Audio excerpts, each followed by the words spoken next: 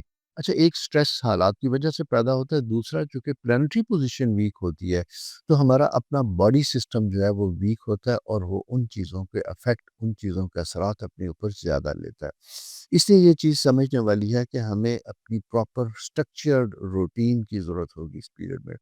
اگر آپ بہت دنوں سے کوئی اچھی ڈائٹ اور ایکسرسائز واک کا کوئی پلان بنا رہے ہیں، تو میں یہ کہوں گا کہ اس کو آج سے سٹارٹ کیجیے گا، اور اگلے سال 1.5 سال تک کسی بہانے آپ اپنی صحت کو بھی دیکھ پائیں گے، اپنے آپ کو مینٹلی، فزیکلی بھی فٹ کریں گے، اور جس کی ضرورت آپ کے آنے والے ٹائم میں آپ کی کامیابیوں کے لیے بہت ضروری ہوتی ہے۔ دیکھیے، جیسا میں نے آپ سے کہا تھا کہ یہ ستارہ آپ کو بنانے آتا ہے، یہ ٹیچر کے طور پہ آپ کو زندگی میں نئے چیلنجز دیتا ہے، اور جب چیلنجز دیتا ہے تو اسی کے ساتھ ساتھ جب آپ اچھا پرفارم کرتے ہیں تو اس کا فروٹ بھی آپ کو دیتا ہے۔ تو اسی طرح اسٹرکچر روٹین، جم ڈسپلن، اور دوسری اہم چیز اینگر مینجمنٹ۔ اگر آپ ایریز فائری ہیں، آپ کا سائن بھی فائری ہے، آپ کا رولنگ پلانٹ ایریز ہے، امپلسو ہیں، غصے والے ہیں، جلد ریئیکٹ کرتے ہیں، تو یہ ٹائم آپ سے اس چیز کا تقاضا کرتا ہے کہ آپ نے اپنی ان چیزوں کو یہاں پہ آ کے سٹاپ کرنا ہے، مینج کرنا ہے، کنٹرول کرنا ہے۔ اس کے دوسرے جو ہمارے اوپر نفسیاتی اثرات مرتب ہوتے ہیں، سائیکلوجیکل امپیکٹ، اگر ہم یہ بات کریں کہ جرت، لیکن وہ کہتے ہیں کہ real courage is controlled courage. جرت وہ جو کنٹرولڈ ہو، جو آپ کو بتائے بھی کہ اس کے اثرات، اس کے نتائج آپ کے اوپر کس طرح کے واقع ہوں گے. اور پھر وہی بات ہوگی کہ اس میں سائیکولوجیکل امپیکٹ میں کیا ہوگا، لیس امپلسو، مور اسٹریٹجک، یعنی پلاننگ کے ساتھ، احتیاط کے ساتھ، to the point and focus, اور پھر سیریس اباؤٹ یور آئیڈینٹی، کہ کوئی ایسا سٹیپ، کوئی ایسا قدم جو آپ کی شخصیت، اس کے اوپر کوئی ایسے منفی اثرات مرتب نہ کرے. تو اس طرح کی چیزوں کو سائیکولوجیکلی بھی آپ نے اپنی مینٹل، فزیکل، ایموشنل ہیلتھ کو بھی آپ نے بہت اچھے طریقے سے لک آفٹر کرنا. اب ہم یہ دیکھتے ہیں کہ ایریز جب یہ آپ کے فرسٹ ہاؤس میں آتا ہے تو اس کے باقی آپ کی پرسنالٹی اور باقی ہاؤسز کے اوپر کیسے افیکٹ آتے ہیں. فرسٹ ہاؤس میں ہے ڈیفینیٹلی ایریز ہیں، یہاں پہ آیا تو یہ ہوگا آپ کی پرسنالٹی ریسٹرکچرنگ، جس کے اوپر میں کافی مختلف طرح سے آپ سے بات کر چکا ہوں. سکس ہاؤس ہوتا ہے کام کا پریشر، ہیلتھ، ڈسپلن، ہم اس کے اوپر بھی بات کر چکے ہیں. کریئر، ٹینتھ ہاؤس پہ آئے گا کریئر ریسپانسبلٹیز. کبھی کبھی آپ کے اوپر وہ ذمہ داریاں بھی آتی ہیں جو جس کے لیے آپ ٹرین نہیں ہوتے، یا جو آپ کی پوزیشن نہیں ہوتی، لیکن ایکسٹرا رسپانسبلٹی بھی آپ کے اوپر آتی ہے. اسی طرح یہ میرج کے لیے بڑا ٹیسٹ پوائنٹ ہوتا ہے، کیونکہ یہ سیونتھ ہاؤس کی پوزیشن اس کے ساتھ بنتی ہے. یہاں ریلیشن شپ کے حوالے سے بھی آپ کو بڑا بیلنس، محتاط، کیئرفل ہونا چاہیے. اپنے اسپاؤس کے ساتھ آپ کے لیے کچھ چیزیں ڈسٹربنس کا سبب بنتی ہیں ڈیو ٹو یور امپیشنس یا ٹالرنس کی وجہ سے. یا دوسری بات یہ ہوتی ہے کہ ایکسٹرا اویکننگ ہونے کی وجہ سے ہمیں کچھ چیزیں زیادہ ہرٹ کرتی ہیں، اریٹیٹ کرتی ہیں، اور اس کے نتیجے میں جیسا میں نے آپ سے پہلے کہا تھا کہ آپ نے ڈیلے ری ایکشن دینا ہے. تو یہ اپنے گھر اور اس طرح کی پلانیٹری پوزیشن کہاں کہاں کیسے افیکٹ کرے گی، یہ آپ نے رکھنا ہے.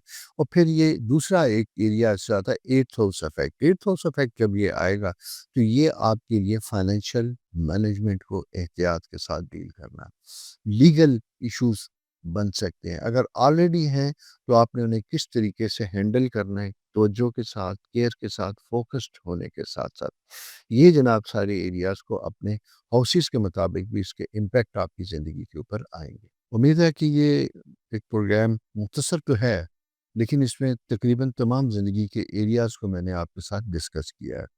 اور اسی کی روشنی میں آپ تھوڑا سا اس پروگرام کو سنیں گے تو اکارڈنگلی اپنے آپ کو امپروو کرنے کی تیاری کرنے کی کوشش کریں گے. اور باقی سال میں، ان 3 سالوں میں، جیسا ہمارا ویکلی منتھلی پروگرامس ہوتے ہیں، گاہے بگاہے میں آپ کو آگاہ کرتا رہوں گا. ہمارے پروگرام کے ساتھ ان ٹچ رہیے گا، اور اس کے بارے میں بتائیے گا کہ آپ کو یہ پروگرام کیسا لگا. کیا ایریز کی ہونے کی وجہ سے آپ کے یہ علم میں تھا کہ آپ کی زندگی میں ایک بڑا ستارہ آنے والا ہے؟ کیا آپ اس کے لیے مینٹلی پریپیئر تھے؟ اور اب اگر آپ کے علم میں نہیں اور پتہ چلا تو کیا سمجھتے ہیں کہ آپ اس کو ذرا سا غور سے دیکھیں گے اور اسی کی ریکوائرمنٹ کے مطابق اپنے آپ کو ڈسپلنڈ، آرگنائز اور کنٹرولڈ انوائرمنٹ میں لے کے جائیں گے. اور امید کرتا ہوں کہ اگر ایسا کریں گے تو یہ اللہ تعالیٰ کی طرف سے نشانیاں ہوتی ہیں جو وقت کے ساتھ ساتھ ہمیں تیار کرتی ہیں آگے آنے والے لمحات میں. تو میری بہت دعا ہے کہ خدا آپ کے لیے آسانیاں کرے، آپ کی زندگی میں آنے والے مسائل کو کم سے کم کرے. اور اسی کے ساتھ ساتھ ایک ہمیشہ کی طرح ریکویسٹ کہ پلیز چینل سبسکرائب بھی کیجیے، دوستوں کے ساتھ شیئر بھی کیجیے. خدا حافظ.